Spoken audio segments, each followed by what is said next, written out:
Call the meeting to order.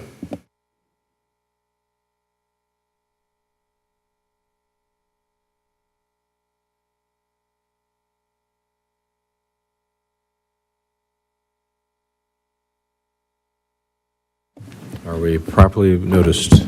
The meeting was noticed according to law. Roll call. President Johnson. Here. Trustee Harding. Trustee Holm. Here. Trustee Moody. Here. Trustee Nugent. Here. Trustee Seeger. Here. Trustee Wisniewski. Here. All right, we will start with citizen participation per Village Resolution 2017-01. Anyone wishing to address the Village Board during citizen participation will be allowed 5 minutes. Your subject must specifically relate to matters under the jurisdiction of the Village Board, whether on the agenda or not. The Village Board should not engage in a discussion regarding comments because it was not part of the publicly noticed agenda. Upon conclusion of the citizen participation segment, members of the audience are not allowed further comment unless they're participating in a public hearing or if specifically allowed by a majority vote of the Village Board due to involvement in an agenda item. Just hit the little person icon there. It'll turn green. State your name and address, please. Hi, I'm Daniel Donegan, 2110 Mill Street. Very nice to see some of you again. It's been a long time.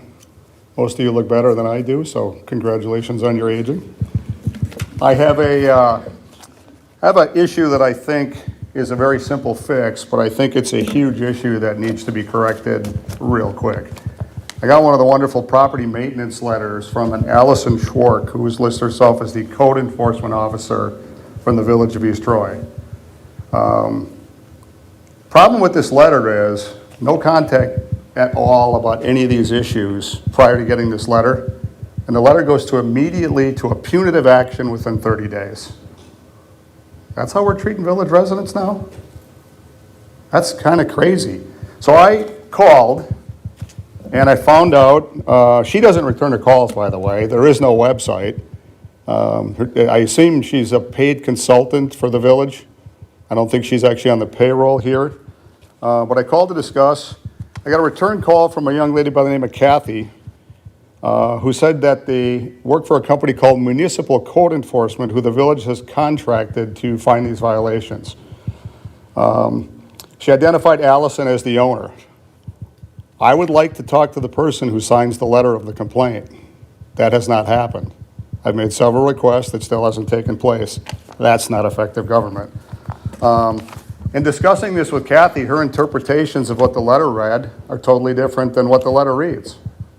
And when I discussed it further, I said, how are these violations reported? Were there complaints? And she said, no. We're hired to go around the village and find these issues. Are we really doing this to residents? I went and talked to my neighbors. There were no complaints.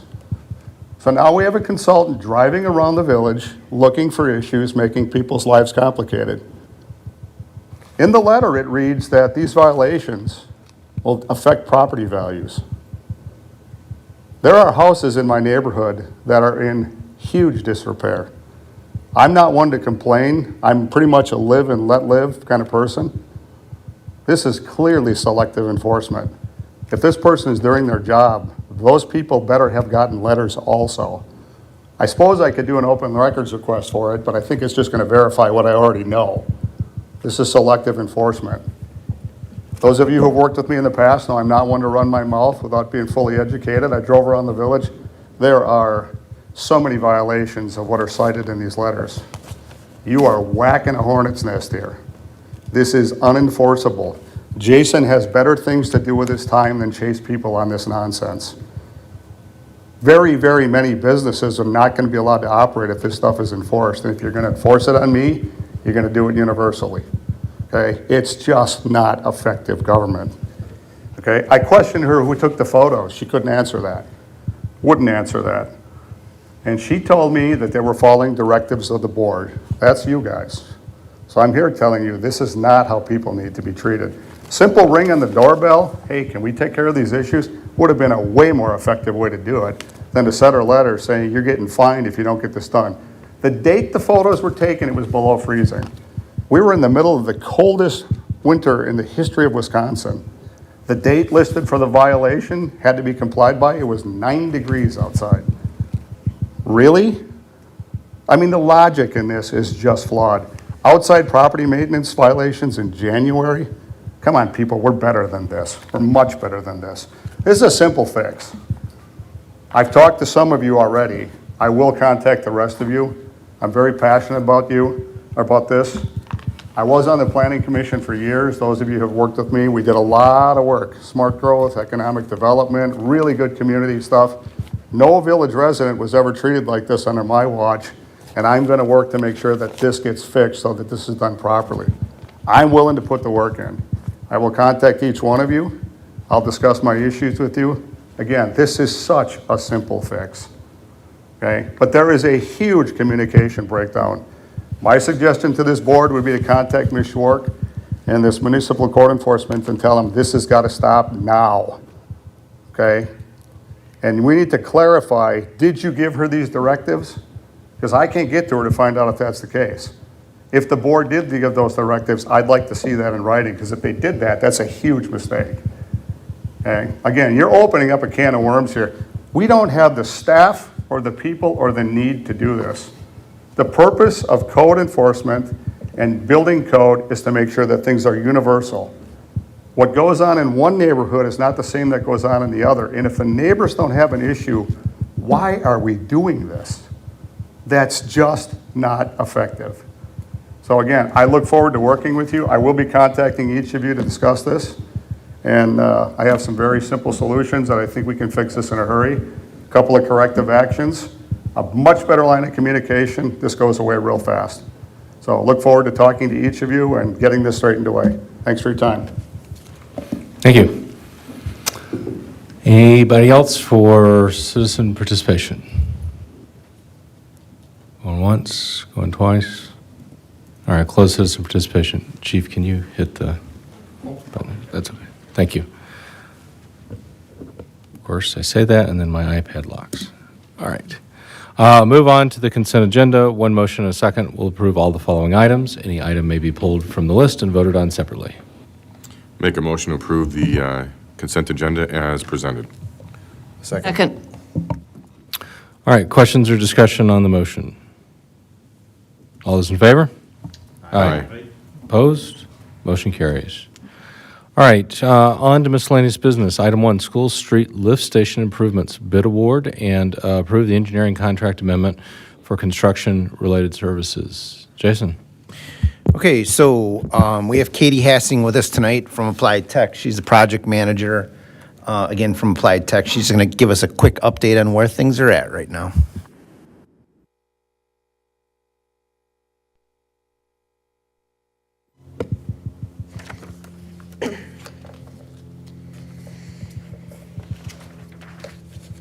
All right, hello again. Yeah, my name is Katie Hassing. I'm with Applied Technologies. I'm the project manager for the engineering team. We designed the replacement School Street lift station over the past 6 months, and that project was put out to bid in January 2026, and bids were open on February 5th. August Winter was the apparent low bid with a proposed bid of $2,257,000. That was higher than the engineer's estimate by almost $400,000. The reason for that was because of the geotechnical information we found during design. We took borings at the School Street lift station site, basically found high groundwater levels throughout the entire site, along with sand and silt for the entire depth of the 2 buried structures that we're putting in. So pretty difficult groundwater conditions there. And then that was compounded by the small site, and there are overhead power lines running along one edge of that site, which will potentially interfere, or at least, I won't say interfere, we'll have to deal with them during construction by to prevent them from interfering with the installation equipment and the groundwater retention system that the contractor is proposing to use. Is there any questions? I would just reiterate, August Winter is a contractor that we worked with before. They constructed South Street Lift Station in 2018, and things went very well on that project. So those power lines, they could possibly be de-energized? If it's a loop system, they could take out that line in between where the construction process is happening? That's a potential. We've also heard potentially just temporarily relocating the power lines. We've also discussed if there's a possibility of putting them underground just for that stretch of the street. But we have not contacted We Energies yet because they don't talk to you until you have an actual contract moving forward, so. That was my gut as well, Scott, because the issue is the overhead crane hanging and setting the sheet pilings. And that's what I had said too, is can't we just de-energize it for a period of time while that happens? So 100%, yes, you can. again, we'll have to get We Energies involved with the contractor to make sure that that's an option. It just happens to be what I do for a living, so. Okay, great. That's, What happens if we go over the 2.2 million? How do we fund that? Is that going to be funded out of the TID or? Yeah, right now it's all slated to be paid through TID 5. All of it? Okay. Yeah, Jason broke down in his memo that there's an advance coming from the sewer fund that'll be paid back at a later date through TID 5. Okay. There might be a small amount that will end up being paid by the sewer utility if tax increment in TID 5 isn't sufficient. We know it's sufficient for the $2 million mark. And then a portion will be borrowed, and TID 5 is responsible for the debt payments on that. Okay. So the 2 million, and so we're over by 257 here for the conditions that those reasons you outlined, and then we're about to do the engineering part, which is another 165,500. So all in all, this is coming in north of 2.3, 2.4 million. So that's a little higher than. Is that the 400 that you were talking about in total? Yeah, and so obviously we never want to start a project at this point, but we did have some other bids. We at least had bids to check against this, and we did hear this from multiple contractors. They were concerned of the size of the site, which is ultimately what led to the higher numbers. But we did have a second comparable bid and competitive bid, so. But again, not where we want to start the project, but don't know that we really have any choice. And I don't think putting it off is going to do us any good financially. No, and so timeline for construction would be what? So we have 1 year from contract execution, correct, for completion? that's correct, till substantial completion. So, but it'll probably be done going into fall. Well, it'll definitely go into 2027. Okay. Obviously, at some point, it will be operational, though, up and running. But completion will be sometime early 2027. I would see it starting by April, May. The contract will definitely be executed by then. When they're actually on site is a little uncertain because, again, it's partially when they can get We Energies out there to deal with the power lines, when their scheduling happens. But the clock on the 1 the year clock starts starts. ticking when the contracts are executed. Yep. And is there any, like, service disruption for people in the area during that time? No, the only potential one could be potentially electricity if, we end up doing some sort of an outage or something like that. All right, so the first item here is award of the bid that's being proposed here. So one of the other things I'd like to just comment on is that, going forward, we know that this bid is a little bit higher because of site conditions. I'm concerned that moving forward with this job, and as Joe said, it's our starting number, any change orders going forward would hopefully not have anything to do with site conditions, because that's been kind of addressed in the original quote. So that's what I would caution against. Does weather affect construction at all? Not typically. They have to build rain days into their scheduling. Again, it's all part of, they know they have a year, and they take that into account when they give their bid.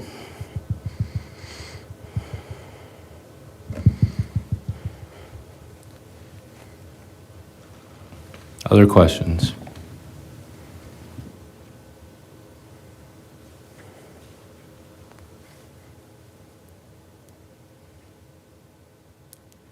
chair would entertain a motion.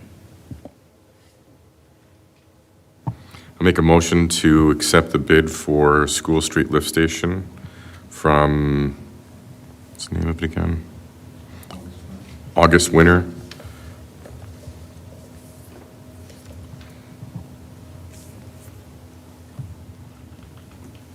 Do you want to include the money in that?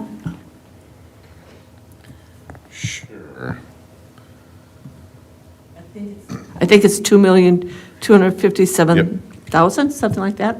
Yes, for the total of $2,257,000. Second it. All right, there's a motion and a second. Any questions or discussion on the motion? All those in favor? Aye. Opposed? Motion carries. And then approve the engineering contract amendment for construction-related services. This is for Applied Technologies. Jason, anything else to add here? So this is, like it says, all the construction-related services, the inspections, the as-built, any training, things like that throughout the project, all post-design stuff. And that's for $160,500, is that correct? That's correct. So the 160 is about 7%, I think I calculated, of the 2.2.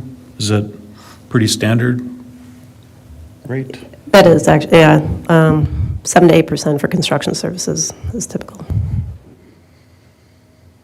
And then that $160,000 is, I believe, roughly split. 50% is for inspection and 50% is for, like, office administration tasks and meetings.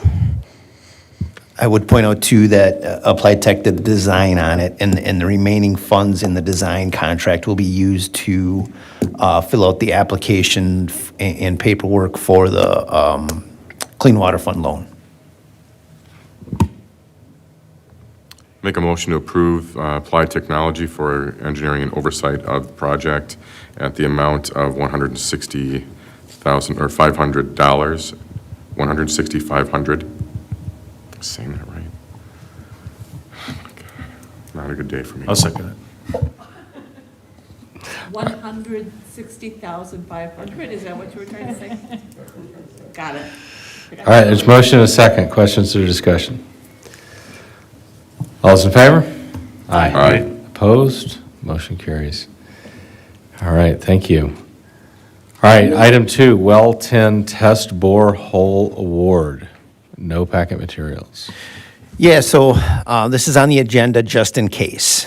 And so we did have, actually, the bids were due today for the test bore for Well 10. We did receive one bid, unfortunately, only one bid. However, it is a responsible bid, and it's $20,000 under what we had projected, so that's good news. Like I mentioned, it is with a responsible bidder that we have worked with before, C2W Corporation. Their bid came in at $69,500. So all in with the engineering, you all had approved me up to $90,000 for this project, and with engineering, we're under 70. So it will be moving forward. We'll get the test bore, and then we'll bring that information back and have a discussion about that. When would they do the test bore? So they have 50 days to complete the work within getting the contract signed. So if you remember, we have kind of a tight timeline because we want to apply for the grant money, which is going to be coming to an end soon. So we've got to have plans ready by June and submitted to DNR. So don't need any action on it. I just figured I'd give you a quick update since it was on agenda. No, thank you. Any other questions? Okay. Item 3, direction to staff on multi-use trail Phase 2 lighting. Jason. So we're working through design, getting it to the point where it's actually out to the local utilities right now to provide input on location, and so we can identify any conflicts now so they don't come up during construction. It's part of the DOT's process. And when I met with Kapoor last week, one of the things we talked about was the lighting of this corridor and what we were desiring there to see. So currently, there's only really one street light that we'll that will benefit the project. It's at the intersection of Honey Creek Road and 120. And then, so Kurt and I looked at it, and we were proposing some more We Energies. Now, these would be the wooden poles with just the LED on top, like we have around the village, nothing decorative. And then those poles, we pay We Energies to install them, and then they also maintain them, change them. When the light bulb goes out, we just pay the monthly fee for them. So what we're proposing at this point is a couple at O'Leary Lane and then one at each of the ramp crossings for the on-ramp and off-ramp of I-43. And I was just looking for any input from you all on that. My exhibits, it's kind of tough to see, but there's a red X where we're proposing those lights. Huge benefit. I just happen to know that intersection at O'Leary Lane, there is no lighting whatsoever there, and this time of the year, when it's dark forever, Yeah. it's difficult to see that road. Yeah, so we're actually thinking one on the east side and one on the west side of there, since there's that, that split median, so that'll be much better. And everything at the off-ramps makes a lot of sense as well. You have pedestrian traffic coming through where there's high-speed traffic coming in. Makes a lot of sense to have lights there. It's 35 miles an hour there, right? Actually, that's where it transitions from 45 to 35, I believe. The 35 sign is just after the off-ramp, On this- coming into the village. On the north side? Okay. Just happen to drive by it every day.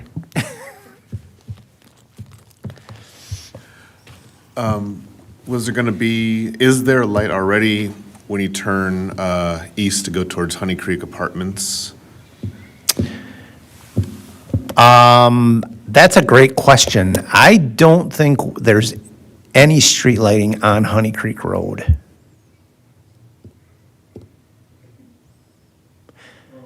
There's some in the business park at like the intersections, but I don't think. Right. Yeah. So I think to answer your question, no, there is not one at the driveway of Honey Creek Plaza.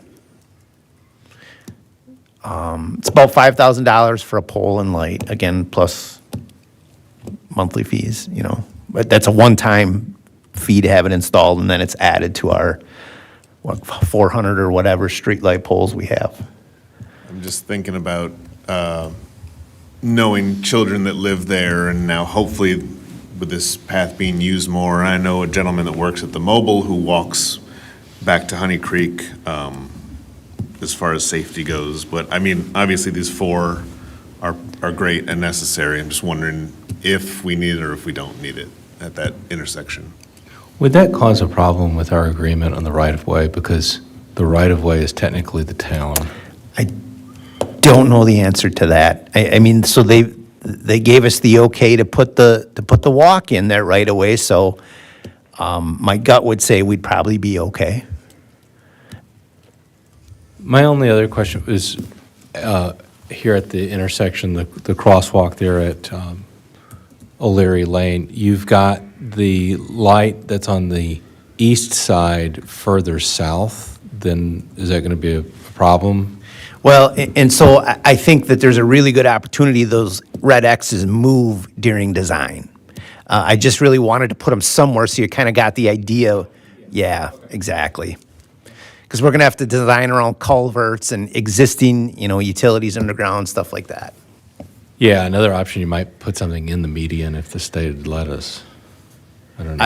I don't think that that's going to happen in Because the median. they love when we put things in the median. And then when we let us put a sign in the median, I'm sure. I they'd know, want to- exactly. It's called But clear put their zone. They put their signs up all over the place. So I think then, if you take back, just maybe look at the Honey Creek, but then we got to factor in the whole weird arrangement with the town at that location there. Okay. For what it's worth, I do believe we're also putting at least one for the nature trail that'll be on the north side. So as far as extending light on this path, I think at the entrance of the Park and Rec's nature preserve that we're putting in, there's going to be a light there. So just saying that as far as there'll be more light as you walk north on this path. I guess I'm not familiar with where that light is. I thought we had talked with Tim about putting one right at the entrance, like At the driveway? I thought that's what we. Because there actually are some on the trail there, I think. Yeah. I might be misremembering, but I thought Okay. we were talking about that as far as it connecting to this path. Okay. I might be misremembering though. All right. Other comments, questions? I'm just going to chime in on Dan's suggestion. I think that's a good idea to have one up on Honey Creek there. A dumb question, the wires for these lights are all underground? I don't know about the ones along Highway 120. So there is a pole line that runs up the west side of 120. I don't know if they would run a wire over from that to these poles or if they would do it underground. I'm not sure about that. I do know the ones along Honey Creek Road are underground because there's no pole line out there. But I guess I can't speak to how they would do along Highway 120 there. I mean, I think if we had a preference, it would be underground, right? It's, but I don't know, that comes at a price, so. I would just want to make sure that, like, any snow removal equipment that you're having to operate, that your whatever wires and, guide wires and things like that, that we're clear. Yep. You have enough room to maneuver. Okay. Anything else on this for Jason? All right, item 4, direction to staff on the Troy bucket truck repairs. So Derek did some research. Yeah. So at the Tri-Troy meeting, I guess the direction was to come back to our boards with a recommendation on what we think we should do with the truck, and then let's try to figure out what the truck's worth. So yes, Derek put some time into it, and he found out potentially what the truck is worth. In my mind, it's definitely worth repairing. As I said in my memo, it's $1,700 per municipality, and I think we'll easily get that back, and then some. And plus, it'll also be easier to sell a working piece of equipment rather than one that's not. So that's kind of where my recommendation is coming from. I believe the other townships, I know the other town DPWs were on board with getting the repairs made, and it sounds like the town of East Troy has had that discussion, but I don't know about the town of Troy.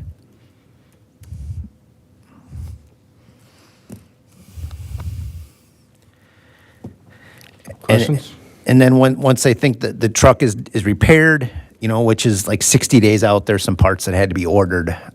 We can chat about it again at Tri-Troy as a group, or, however you guys want to go about finishing off the conversation. I think the DPWs are all kind of the mindset that we're to the point where we probably want to sell it.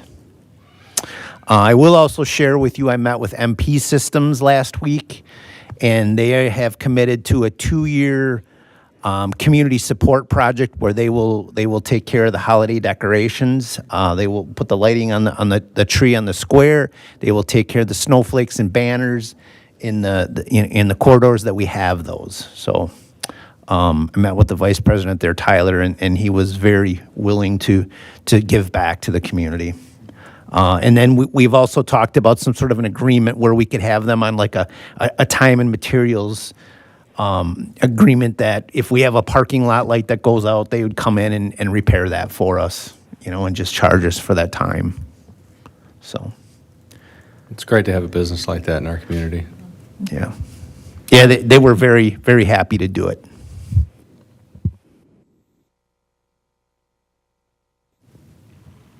Questions, direction here? Yeah, I'm just looking for your blessing to move forward with the repairs. Your recommendation is to repair it, then we will be repairing it. So why don't could we do a motion and vote on it? I have Tri-Troy leadership tomorrow evening, and so then I could say, we've authorized this, and if they're good, then we can get moving forward. I'll make a motion to repair the bucket truck for sale. Scott, is that contingent on the town of Troy agreeing to chip in?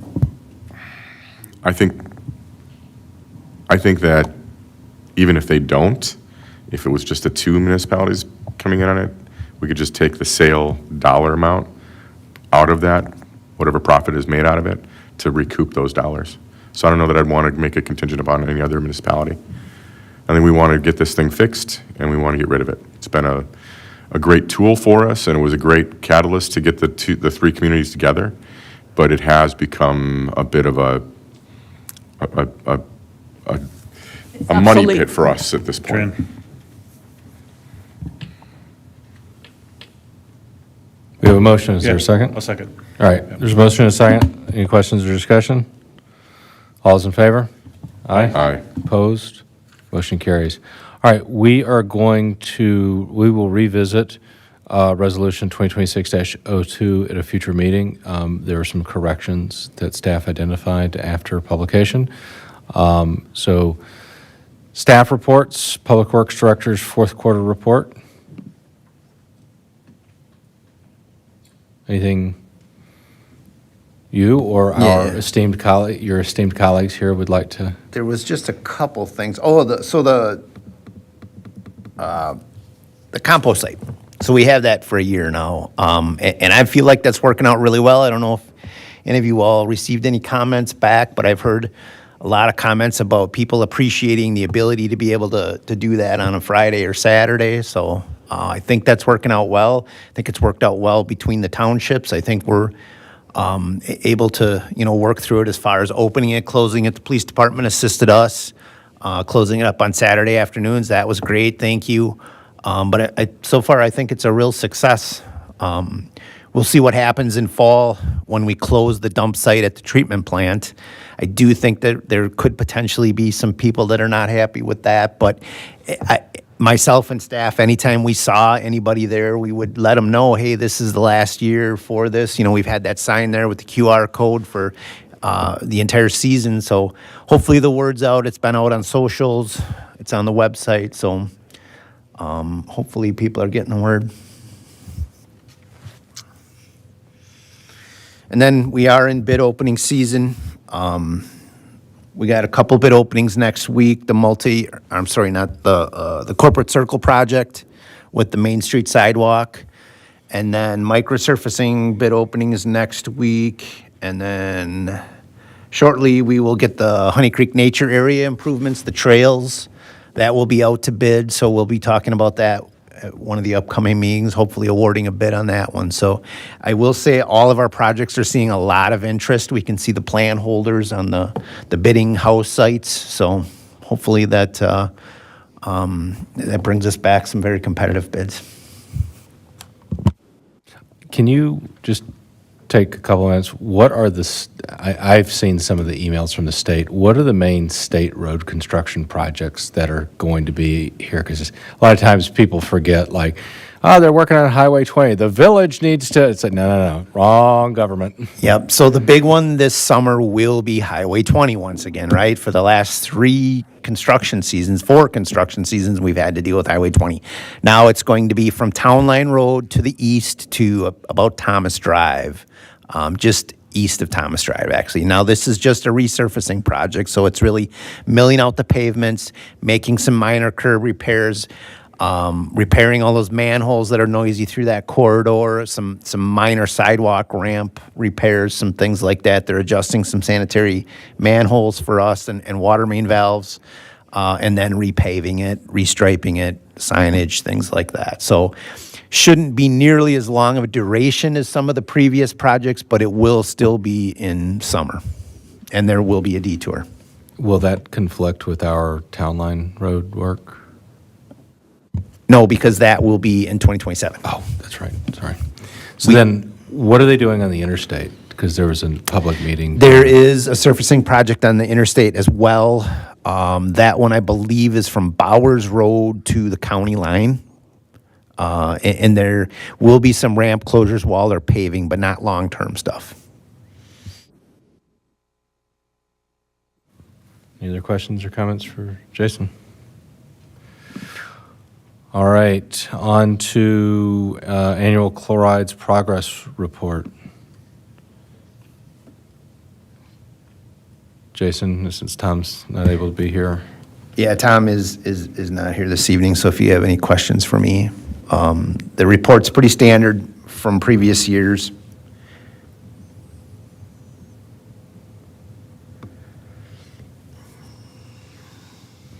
All right, 2025 room tax report, up slightly, it looks like. Any questions here?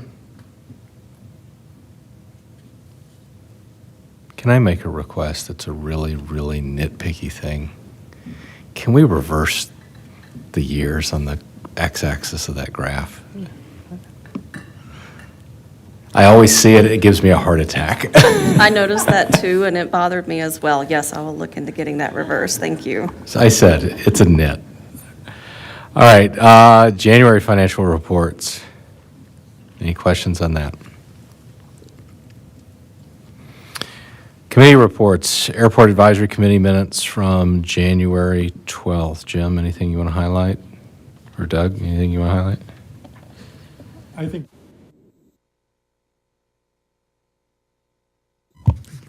one thing to emphasize is the Airport Advisory Committee would like to be involved as we move forward with finalizing the plans. There's just some concern that something will be delivered and say, here it is, we're going to go with that. So as we get information, if we could continue to share it with them, as you have in the past, Jason, they would really appreciate that.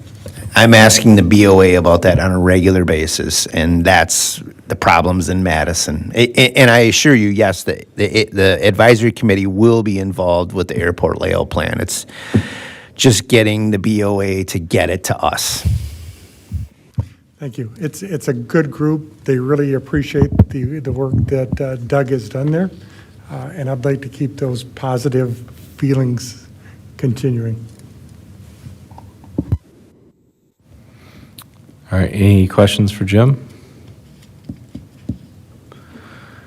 All right, item 2, library board meeting minutes from January 13th. Mary, anything you want to highlight? Just that the committee is continuing to work on operational costs, fundraising, endowment fund, all of the things leading us toward starting more fundraising. Any questions for Mary? Item 3, Plan Commission draft minutes from last week. Looks like it says June 9th on the top of it, so that might need to be adjusted, but it is draft. Any questions for me since Brian's not here? Really the only business we approved here.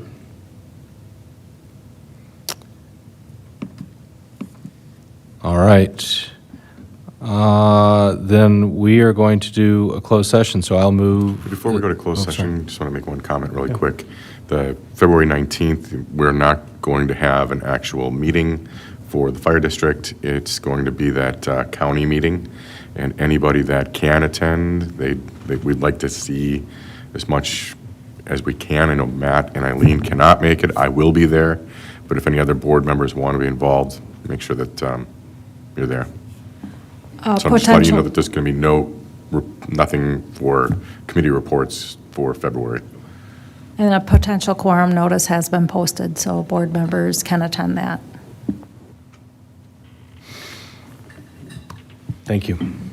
All right, so I will move that we go into closed session under Wisconsin Statute 1985-1E to consider the village's bargaining posture and strategy regarding a possible new development proposed for a village tax incremental financing district, and also under Wisconsin Statute 1985-1G to confer with legal counsel as to strategy regarding litigation in which the village is or likely to become involved pertaining to the village's offer to purchase with Bryan Land Development for parcel RXUP 00256.